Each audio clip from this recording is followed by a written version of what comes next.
Good morning, dear students. Welcome back to my YouTube channel STA Classes by Farheen.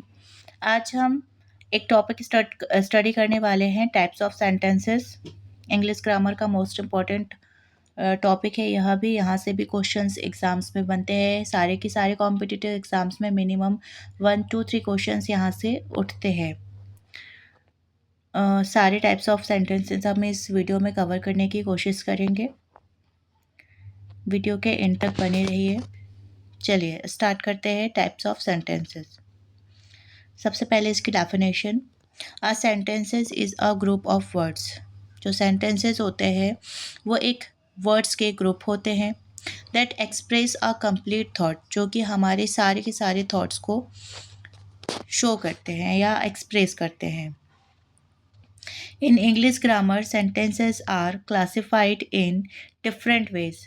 जो English grammar होती है उसके अंतर्गत जो सेंटेंसेस होते हैं उनको डिफरेंट डिफरेंट तरीके से क्लासिफाइड किया गया है, अलग अलग तरीके से क्लासिफाइड किया गया है। The most common classification is based on the purpose of और फंक्शंस। जो मोस्ट कॉमन क्लासिफिकेशन होता है वो पर्पस मतलब उद्देश्य और फंक्शन मतलब कि कार्य के आधार पर होता है। चलिए पढ़ते हैं पर्पस और फंक्शंस के अकॉर्डिंग सेंटेंसेस कितने प्रकार के होते हैं। पहला होता है आपका डिक्लेरेटिव असरेटिव सेंटेंसेस। इसे आप डिक्लेरेटिव भी बोलते हैं और असरेटिव सेंटेंसेस भी बोलते हैं। Declarative sentence state facts, opinions और इन्फॉर्मेशन। जो डिक्लेरेटिव सेंटेंसेस होते हैं वो हमेशा जो भी जनरल फैक्ट्स होते हैं या फिर कोई ओपिनियंस होती हैं या फिर कोई सामान्य इन्फॉर्मेशन आपसे शेयर करनी होती है, ऐसे सेंटेंसेस हमेशा डिक्लेरेटिव सेंटेंसेस कहलाते हैं। They are the most commonly used sentences. जो बहुत कॉमनली यूज़ होते हैं, जनरल हम जो भी बातें करते हैं मोस्टली डिक्लेरेटिव सेंटेंसेस में ही आती है। And always with a full stop. जब भी कभी ये सेंटेंसेस एंड होते हैं तो इनके एंड में हमेशा फुल स्टॉप यूज़ किया जाता है। यहाँ पर कुछ एग्जाम्पल्स दिए हुए हैं। The sun rises in the east, ये एक फैक्ट है कि जो सन है वो ईस्ट से ही राइज होता है, तो इस पर भी फुल स्टॉप लगा है और ये डिक्लेरेटिव सेंटेंसेस है। She is preparing for her exam, ये जनरल इन्फॉर्मेशन है कि वो अपने एग्ज़ाम की प्रिपरेशन कर रही है। यहाँ पर भी आप देख रहे हो एंड में फुल स्टॉप लगा है, तो ये भी डिक्लेरेटिव सेंटेंस हो गया। आई इन्जॉय रीडिंग नॉवेल्स, मैं अपनी ओपिनियन दे रही हूँ कि मुझे नॉवेल्स पढ़ने में इन्जॉयमेंट फील होता है, तो यहाँ पर भी फुल स्टॉप है और ये भी आपका असर्टिव सेंटेंसेस है। चलिए ये 3 एग्जाम्पल हो गए आपके और ये इसकी डेफिनेशन हो गई। एग्ज़ाम में पूछा जाएगा जनरली, सेंटेंस आपका फुल स्टॉप से ख़त्म होगा या एक्सक्लेमेशन मार्क से ख़त्म होगा या क्वेश्चन मार्क से ख़त्म होगा, देन आपको क्वेश्चन करना होगा या करेक्ट करना होगा। इस टाइप के क्वेश्चंस आते हैं। क्वेश्चंस भी हम नेक्स्ट वीडियो में कवर करेंगे इसके। चलिए नेक्स्ट होता है आपका इंटेरोगेटिव सेंटेंसेस। इंटेरोगेटिव सेंटेंसेस क्या होते हैं? तो interrogative sentences are used to ask question. इसका यूज़ कभी भी क्वेश्चन को आस्क करने के लिए, क्वेश्चन को पूछने के लिए किया जाएगा। They usually begin with helping verbs, कभी भी ये हेल्पिंग वर्ब्स के साथ में शुरू होंगे या फिर WH फैमिली के साथ में शुरू होंगे। WH फैमिली मतलब कि who, what, when, where, why and how. इस टाइप के जब कभी वर्ड्स आपको दिखे या फिर सामने हेल्पिंग वर्ब दिखे सेंटेंस की, तब आप समझ जाइएगा कि जो क्वेश्चन होगा वो हमेशा, जो आपका सेंटेंस होगा वो कैसा होगा, इंटेरोगेटिव सेंटेंसेस होंगे। ठीक है। और एंड में क्या लगेगा इसके, क्वेश्चन मार्क। ऊपर वाले में क्या लग रहा था, फुल स्टॉप। नीचे वाले में क्या लग रहा है, क्वेश्चन मार्क। ठीक है। एग्जाम्पल है जैसे कि what is your favourite subject, यहाँ पर देखिए लास्ट पे लगा है क्वेश्चन मार्क, तो आपके कहलाएगा interrogative sentence. Did you complete your homework, क्या आपने अपना होमवर्क कंप्लीट कर लिया, यहाँ पर भी इंटरोगेशन हो रहा है, क्वेश्चन हो रहा है, तो यहाँ पर भी क्वेश्चन मार्क लगा हुआ है लास्ट में। ये भी क्या जाएगा आपका interrogative sentence. Where are they going, ये वे कहाँ जा रहे हैं, तो यहाँ पर भी इंटेरोगेशन हो रही है और क्वेश्चन मार्क लगा हुआ है पीछे। वेयर WH फैमिली दिख रही है, डिड हेल्पिंग वर्ब दिख रही है, WH फैमिली दिख रही है।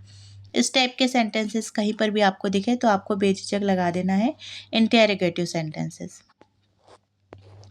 नेक्स्ट है आपका इम्पेरेटिव सेंटेंसेस। इम्पेरेटिव सेंटेंसेस क्या होते हैं, जब कभी हमको किसी को कोई कमांड देनी होती है, कोई रिक्वेस्ट देनी होती है, कोई एडवाइस देनी होती है, कोई वार्निंग, कोई इंस्ट्रक्शन देना होता है, तब ऐसी कंडीशन में हम इम्पेरेटिव सेंटेंसेस का यूज़ करते हैं।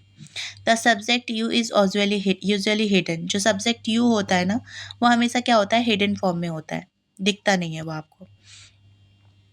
दिस सेंटेंसेस में and with a full stop. अच्छा, ये सेंटेंसेस भी किस पे एंड होते हैं, फुल स्टॉप पे, लेकिन आपको आभास होगा कि इस पे क्या दिया जा रहा है, इस सेंटेंस में किसी प्रकार की एडवाइस, किसी प्रकार की रिक्वेस्ट, किसी प्रकार का कमांड या कोई वार्निंग या कोई इंस्ट्रक्शन दिया जा रहा है। क्वेश्चन ऐसा है जिसमें ये इस टाइप की कोई भाव व्यक्त हो रहे हैं, और एंड में क्या होगा, फुल स्टॉप होगा, और एन एक्सक्लेमेशन मार्क, और कभी कभी एक्सक्लेमेशन मार्क भी यूज़ होता है। जैसे कि एग्जाम्पल यहाँ दिया हुआ है, please help me with this question. यहाँ पर देखो रिक्वेस्ट दिख रही है छुपी हुई कि आप प्लीज़ मुझे हेल्प करिए इस क्वेश्चन को सॉल्व करने में। क्लोज द विंडो, देखो सब्जेक्ट यू जो है वो छुपा हुआ है। क्लोज द विंडो, यहाँ पर आपको क्या दिया जा रहा है, इंस्ट्रक्शन दिया जा रहा है कि विंडो को बंद कर दीजिए। इस टाइप का दिखेगा तो आप क्या लगा देंगे, imperative sentences. Follow the rules carefully, rules को फॉलो करिए केयरफुली। यहाँ पर क्या दी जा रही है, आपको एडवाइस दी जा रही है ना। यहाँ पर एक्सक्लेमेशन मार्क लगा हुआ है। तब ऐसे कोई सेंटेंसेस आपको दिख जाए जहाँ पर क्या मिले, आपको रिक्वेस्ट मिले, एडवाइस मिले, वार्निंग मिले या फिर इंस्ट्रक्शन मिले, तब ऐसी कंडीशन में आपको क्या लगाना है, एम्परेटिव सेंटेंसेस लगाना है। नेक्स्ट है आपका एक्सक्लेमेटरी सेंटेंसेस। एक्सक्लेमेटरी सेंटेंसेस क्या होते हैं, ऐसे सेंटेंसेस होते हैं जो कि स्ट्रॉन्ग इमोशंस को, या जैसे कि हैप्पीनेस हो गया, सरप्राइज हो गया, एंगर हो गया, या किसी प्रकार का एक्साइटमेंट हो गया, इसको शो कर रहा होता है। तब ऐसी जो सेंटेंसेस होते हैं वो कहलाते हैं आपके एक्सक्लेमेटरी सेंटेंसेस, और जिनके एंड में हमेशा लगेगा आपका एक्सक्लेमेशन मार्क। क्या लगेगा, एक्सक्लेमेशन मार्क। अब एक्सक्लेमेशन मार्क मतलब ये वाला, ऐसा वाला, ठीक है। तो ऐसी कंडीशन में जब कभी आपको कोई ऐसा सेंटेंस दिखे जिसमें कुछ इमोशंस छुपे हों, जैसे कि हैप्पीनेस मतलब बहुत खुश है सामने वाला, सरप्राइज्ड हो रहा है ना, गुस्सा दिखा रहा है, एंगर दिखा रहा है, या कोई एक्साइटमेंट दिखा रहा है, तब ऐसी कंडीशन में जो सेंटेंसेस होंगे वो एक्सक्लेमेटरी सेंटेंसेस होंगे, है ना। चलिए इसके एग्जाम्पल दे देते हैं। व्हाट अ वंडरफुल परफॉर्मेंस, क्या खूबसूरत परफॉर्मेंस है ना। यहाँ पर वो क्या हो रहा है, खुश हो रहा है ना, तो यहाँ पर एक्सक्लेमेशन मार्क का सिंबल भी दिख रहा है आपको। How beautiful the scenery is, यहाँ देखो ये आश्चर्यचकित हो रहा है कि ये ब्यूटीफुल है, सीनरी कितनी ब्यूटीफुल है ना। यहाँ पर भी लास्ट में एक्सक्लेमेशन मार्क लगा हुआ है, तो ये सेंटेंसेस कहलाएंगे एक्सक्लेमेटरी सेंटेंसेस। हाँ, दुख भी अगर होता है, जैसे इमोशंस दिख रहा है ना, और अगर दुख भी होता है तब भी एक्सक्लेमेटरी सेंटेंसेस ही अप्लाई होता है, ठीक है। यहाँ पर मेंशन नहीं किया हुआ है, सुख, दुख, सरप्राइज, एंगर, एक्साइटमेंट, सब में ही एक्सक्लेमेशन मार्क लगता है, और एक्सक्लेमेटरी सेंटेंसेस वो कहलाते हैं। देखो ये दिया हुआ है, alas we lost the match. देखो यहाँ पर दुख दिख रहा है ना कि अरे हमने तो मैच को खो दिया, हार गए, है ना, इस तरीके से।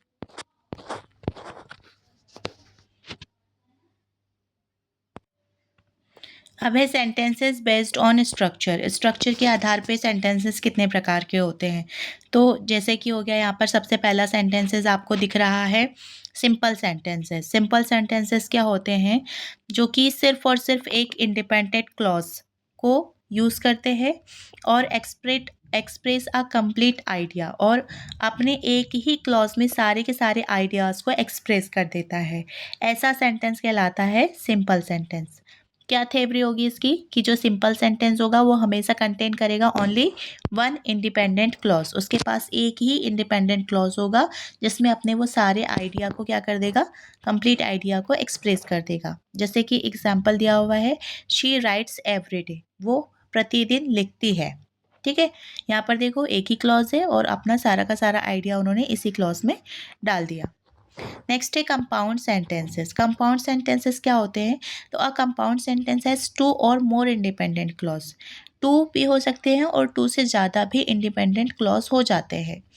जॉइंड बाय कंजक्शन, कंजक्शन आपने अभी पढ़ा नहीं है, बट हो गया, एंड हो गया, है ना, जो दो सेंटेंसेस को जोड़ने वाले वर्ड्स होते हैं उन्हें हम कंजक्शन कहते हैं। इसके बाद वाले वीडियो में मैं कंजक्शन भी डाल दूंगी, ठीक है। तो और एक क्या होगा, दो क्लॉज, दो या दो से ज़्यादा क्लॉजेज होंगे, इंडिपेंडेंट क्लॉजेज होंगे, और वो किससे जुड़ेंगे, हमेशा किसी न किसी कंजक्शन से जुड़ेंगे। जैसे कि यहाँ पर देखो एग्जाम्पल भी दिया हुआ है, एज, एंड, बट, और, है ना।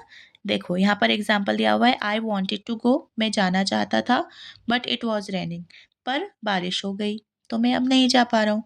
दोनों की मैं जाना चाहता था, यहाँ पर भी एक इंडिपेंडेंट क्लॉज है। इट वॉज रेनिंग, बारिश हो रही है, ये भी एक इंडिपेंडेंट क्लॉज है और दोनों एक दूसरे से जुड़े हैं किसके द्वारा, एक कंजक्शन बट के द्वारा। ठीक है, चलिए नेक्स्ट है कॉम्प्लेक्स सेंटेंसेस। कॉम्प्लेक्स सेंटेंसेस क्या होते हैं? A complex sentence has one independent clause and at least one dependent clause. एक जो होगा उस पर इंडिपेंडेंट क्लॉज होगा जो कि स्वतंत्र होगा, और दूसरा जो क्लॉज होगा एटलीस्ट एक और क्लॉज उसमें ऐसा होगा जो कि डिपेंडेंट होगा फर्स्ट क्लॉज पे। ठीक है, इंडिपेंडेंट क्लॉज पे दूसरा जो क्लॉज होगा वो डिपेंड होगा। जैसे कि देखो यहाँ पर एग्जाम्पल दिया हुआ है, सी स्टेड होम, वह घर पे ही रहेगा। अब घर पे ही क्यों रहेगा? बिकॉज शी वॉज अनवेल, क्योंकि वह बीमार है। ठीक है, तो एक इंडिपेंडेंट क्लॉज है वो घर पे ही रहेगा, और दूसरा उस पर डिपेंड क्लॉज है, क्यों घर पे रहेगा? क्योंकि वह बीमार है। ठीक है, नेक्स्ट है कंपाउंड या कॉम्प्लेक्स सेंटेंसेस। कंपाउंड या कॉम्प्लेक्स सेंटेंसेस क्या होते हैं? तो a compound complex sentences contain two और मोर इंडिपेंडेंट, जो एक से ज़्यादा क्या लेंगे, आपके इंडिपेंडेंट क्लॉज लेंगे, लेकिन उनके साथ में भी क्या होगा, एक डिपेंडेंट क्लॉज कम से कम होगा। यहाँ पर ऊपर में देखो एक इंडिपेंडेंट क्लॉज था इस वाले में।